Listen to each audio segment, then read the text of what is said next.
Hey everybody, welcome back to Broke Overland. We're going to be talking about the table lift system and the bed lift system in today's video.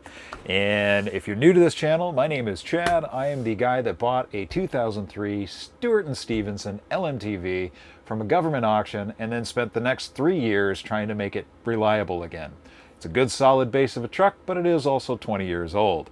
So in our last video where we installed this tabletop, we got a lot of questions about the table lift. And also I've got a lot of emails about our bed lift system. And since they're both by the same manufacturer, I figured I'd go over them in this video today. So let's get started.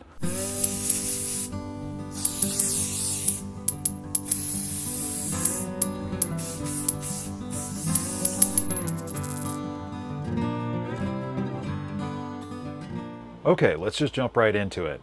Our table base is a 3-stage column actuator by Progressive Automations. They sell this as a table lift base. You can get it through their website at progressiveautomations.com or through Amazon.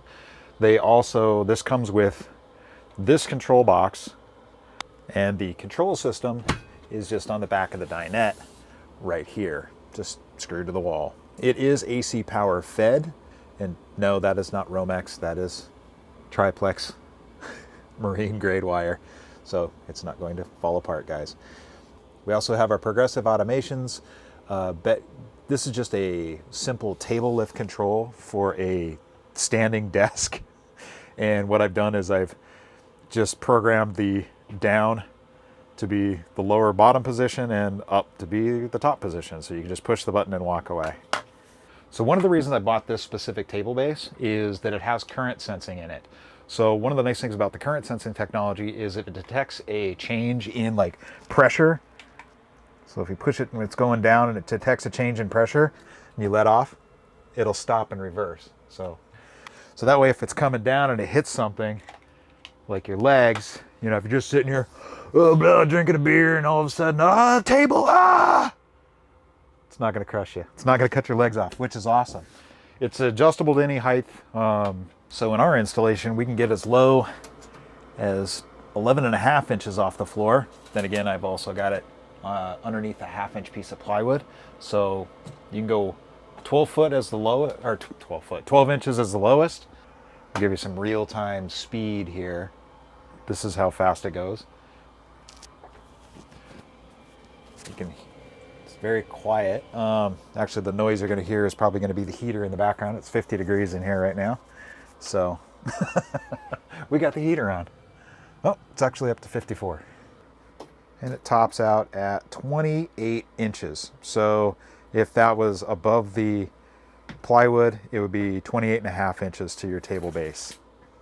28 inches is just about perfect for what we want to do. It's nice. You can lower it just a little bit, drop it down just a skosh to have a keyboard, or we usually set monitors on the table, kitchen table. But you can adjust it to any point, stop it, which is cool. Links for that will be in the description below. Okay, now we can talk about our bed lift system. So our bed lift system is 4 of the track actuators these are custom order track actuators. Super easy to order online.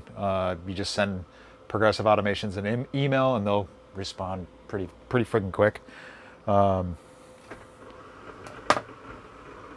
It is pretty fast as far as the speed for going up and down. This is real time. So the track actuators that we are using are the PA18 Hall effect sensor unit. These are a custom length order, and I had the Hall effect sensors added. You can kind of mix and match a lot of their linear actuators. You just call them up, send them an email, and then they'll custom make one for you. The way that I've mounted the bed is with a custom bracket, piece of all thread through there with 2 bolts holding it in place. I have 2 nuts on either side holding a heim joint so that the heim joint can swivel, tilt, so that the bed can go in any orientation. This piece also slides in and out of the bed frame itself, so we can get the forward and backwards. So we have tilt, yaw, and roll.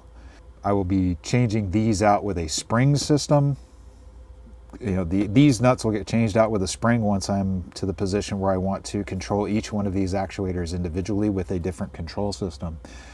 Progressive Automations does provide some custom control, like for Arduino. They do have some custom control circuit boards that you can buy through their website, which is pretty cool. So as you can see, there's the slide that lets the bed slide in and out. The bed frame itself is made out of 1.5 inch, 80/20 cross braces. There's just some angle pieces. Your lights are just punched through. It's all on 1/2 inch plywood. And then you've got a 1x3, 1.5 inch by 4 inch section as the edge. Okay, now I'm going to show you one of the downsides of this system. If you lose power in the middle of operating this thing, the Hall effect sensors can get out of tune.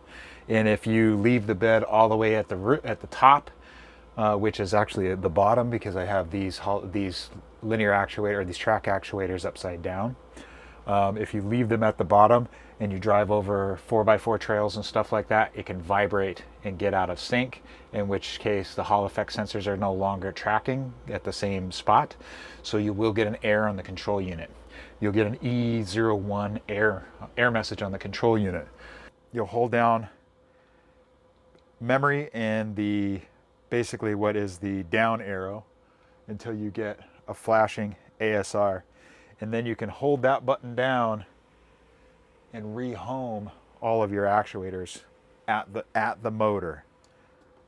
Unfortunately, my mattress is too thick, so now I have to pull the mattress off of the bed in order to rehome these. So let's just go with a wide angle and I'll put you up in the corner and you can check this debacle out. So in order for me to rehome it, I have to turn my faucets, shut off my water, turn my faucets to the side, pull my mattress off, which luckily enough, this mattress is the exact same width as the truck is long.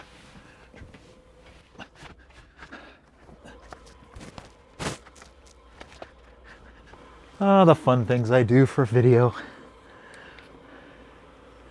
Now we run this thing up in limp mode because it is super slow in limp mode.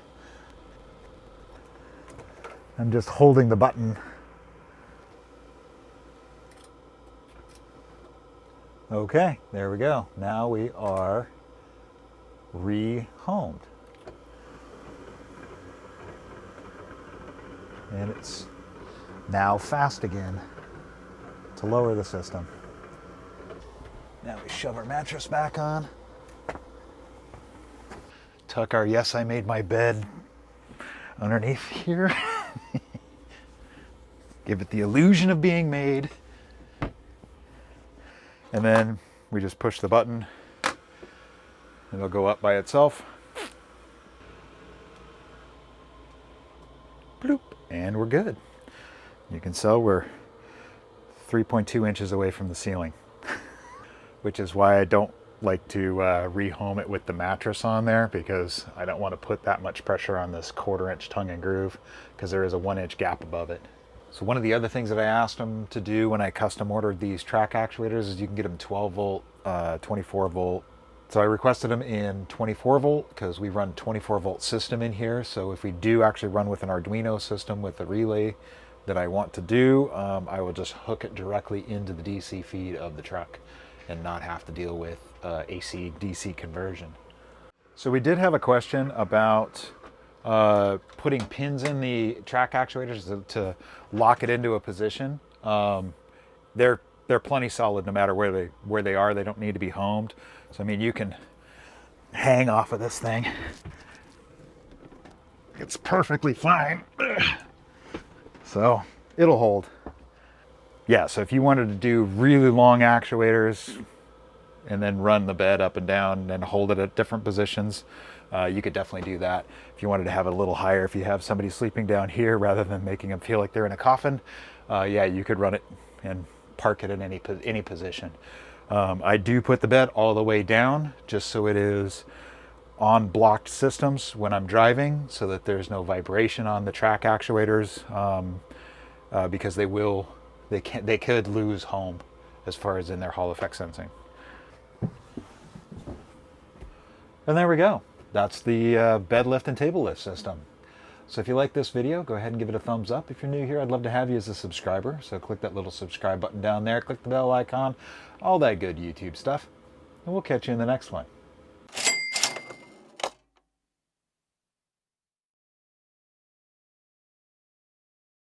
Hey everybody, welcome back to Broke Overland. My name is Chad, and if you're new here, I am the guy that bought a 2003 M1078 LMTV from a government auction, and I'm trying to turn it into a camper.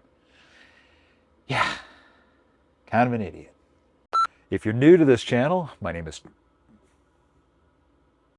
if you're new to his channel, this channel, dang it.